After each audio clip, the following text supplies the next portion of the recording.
So I'd love to get into monsters a little bit with when we're talking about Van Richten's Guide to Ravenloft, because they've gotten into a little bit of sort of what the monster section is going to look like in here, what that monster mash is going to be like. It's going to be Wes Snyder says it's going to be about 40 pages worth of what he promises to be horrific monsters. It's going to include some classic like Ravenloft favorites. Some recognizable stuff, if universal monsters are your spin, if weird, creepy aquatic stuff is your spin, that stuff's going to be in there. But what I really like that they talked about that I'd love to jump in with you guys on is the book's going to offer some guidance on taking these existing concepts that we've had in D&D for ages, a zombie, a level 1 player breathes on that and it's done, no one cares, a single goblin, stuff like that. But it is gonna offer guidance on how to take those sort of forgotten, just sort of afterthought concepts and make them really scary. And the example that he used that I absolutely loved was the movie Leprechaun. Leprechauns, not supposed to be scary. I've seen the movie. Yeah, how can you twist a leprechaun and make it actually horrifying for your group, So yeah, I absolutely love this idea. Wow, that's brilliant. That completely shook me.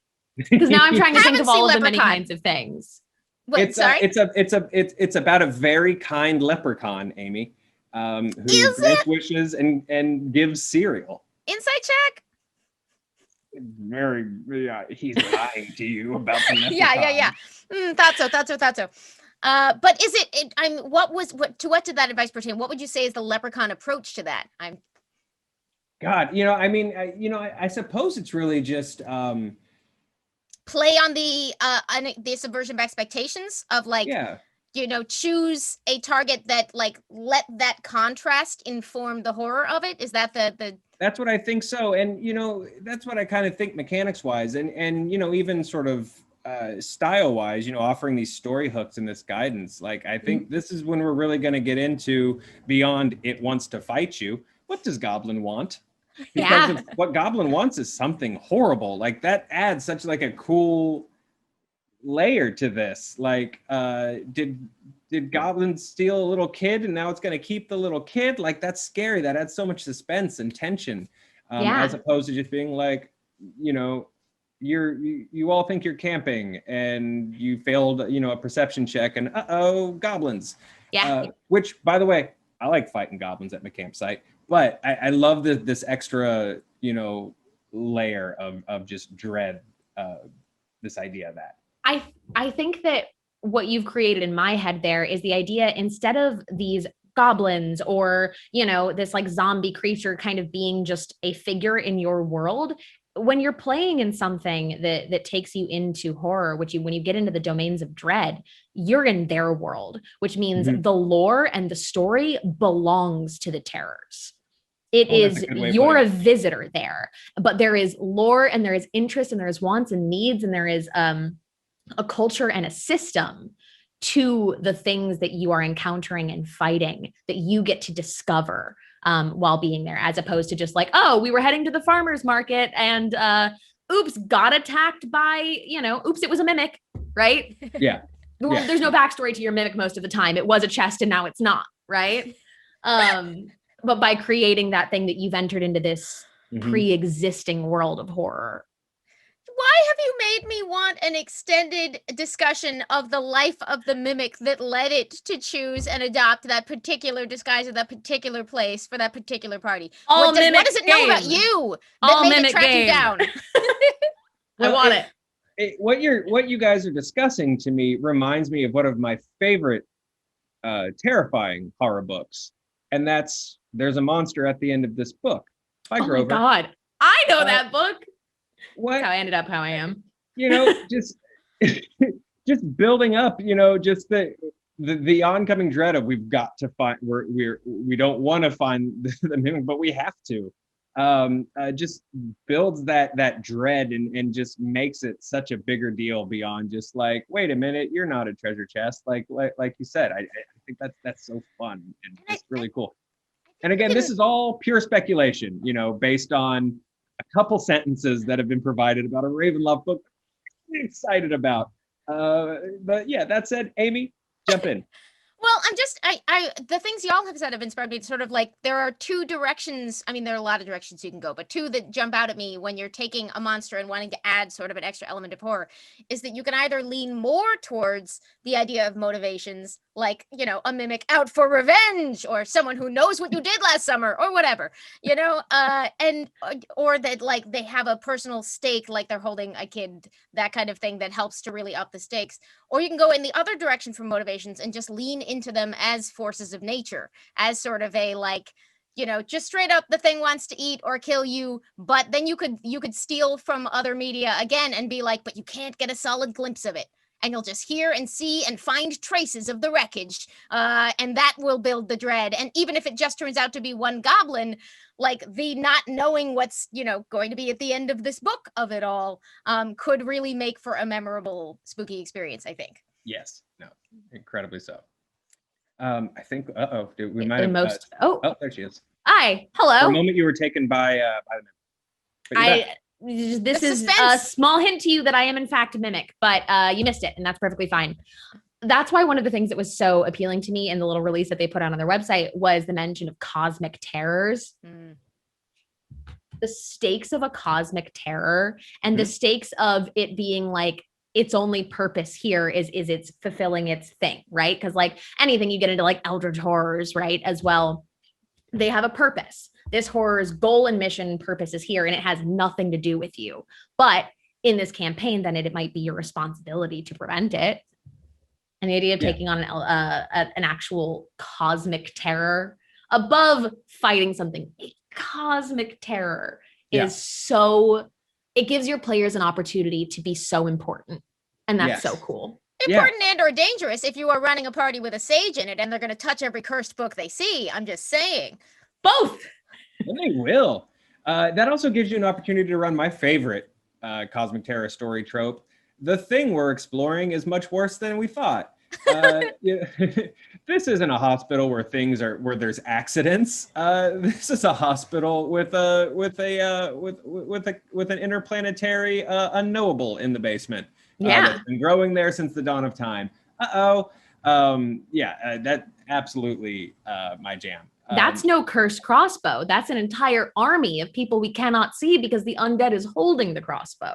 Yeah, absolutely. And what are you gonna do when the undead point the cursed crossbow at you?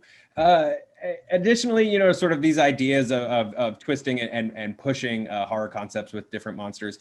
We're gonna get some Ravenloft favorites back. Tell me what you're looking forward to. I mean, tree blights.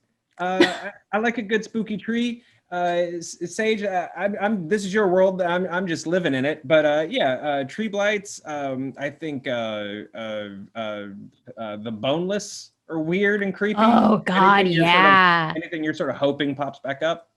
Man, the boneless is a really interesting point. I've never played in a campaign that actually brought in the boneless, and now I want to more than anything. But I love the boneless. I think that's a great idea. Those are the visual in my head is spookier than like anything could be. Yeah. Well, you put a great point in my head, and that is for me when Ravenloft first came out, I wasn't able to play. My folks put a stop to that real quick, and because the vampires and me being in the South, and all that good stuff. But the books, like my buddy's older sibling, had the books, and I'd be able to go through there and just go through the pages, and that's those times when you're a kid and you don't actually have enough friends to play this stuff, but it's just all here. And I've had so much just like pent up weird like Ravenloft stuff in my head for ages. Saving. That I've just been saving, and this gives me such an amazing opportunity to do it. I also think it's a fun opportunity to reach people that aren't necessarily interested in the traditional high fantasy genre.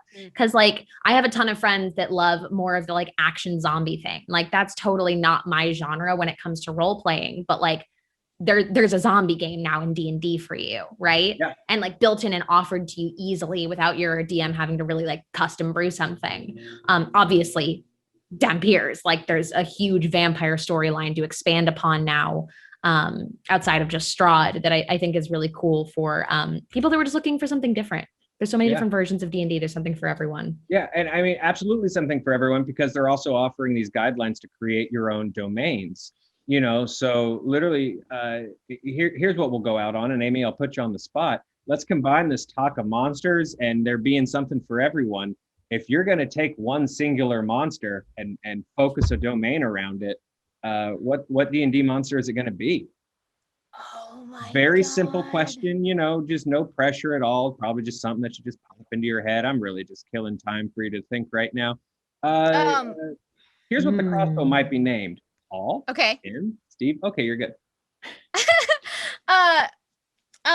Oh gosh, I just ran something with the wonderful little frog dudes who steal treasure. What are they called? Chat, help me. Oh, what are those frog dudes? Bullywug? What? I'm just blanking completely. But Dimension of Cool Frog Dudes, what ride frogs and steal treasure. They have I love the element of their description, and I'm going to get the name in a second. It's going to come back to me. But part of their description is that they are always trying to get your stuff or bring back prisoners to impress each other in their little complicated society. That's very cute. That sort of, I'm going to feel really silly once I get the name. Sorry. But like the idea being like they have their own overlapping little fiefdoms and like an entire domain where you are just trying to like make your way through and see if they are like how to navigate the inscrutable internal politics of them trying to steal all your stuff to impress each other and score like petty minor nobility points. I think there would be something very fun about that, and it would just be swampy and terrifying. I'm fascinated and also a little stressed out by it. I dig it. I think That's That sounds right? Cute. Very good decision, like, Amy. Is anyone in chat helping me? Hold on. I hope I'm not. See if anyone had the answer. I bet they are. So now, you're thinking of like It's a actual bullywug. D&D It's a monsters. bullywug. Bullywug. Okay, perfect. yeah. That sounded Thank right you. when you said it. I thought so. Odrelix is the first one I saw, but other people got it first. Sorry. Thanks very much. I immediately just in my head, because I made an encounter with them recently, was like giant frog, but then that sounded really sarcastic. But the giant frogs are involved, is the thing. Like they work with the giant frogs. It's a whole interconnected thing that you'd have to figure out. I've always been intrigued by a poison weird. I think those are very interesting because it's very flexible and there's not a lot of like imagery around them. I think that that's a very flexible idea of this like invisible poison that can surround you. I think that's very fun. However, I also, for something that's technically not in any way a D&D monster, but I would like to break into, I have had a mental obsession lately with figuring out how to run a game where the monsters are kaiju in some capacity. I want to break something into a kaiju fighting D&D group. Yeah, continue talking. I'm on board. Because like, okay, I don't know what it would, and I would love chat's opinion on this of what I guess monster you would pull stats from or hack into it. You could choose a lot of different like large monsters. And I'm sure somebody's done this before. Like I understand I'm not that original, but like I've never seen a game in which you are up against kaiju. And maybe it's just like King Kong versus Godzilla that's happening right now. But like I would love the like massive stakes of these giant monsters and the creativity of being able to build your own kind of like kaiju monsters would be very, very appealing to me for a campaign.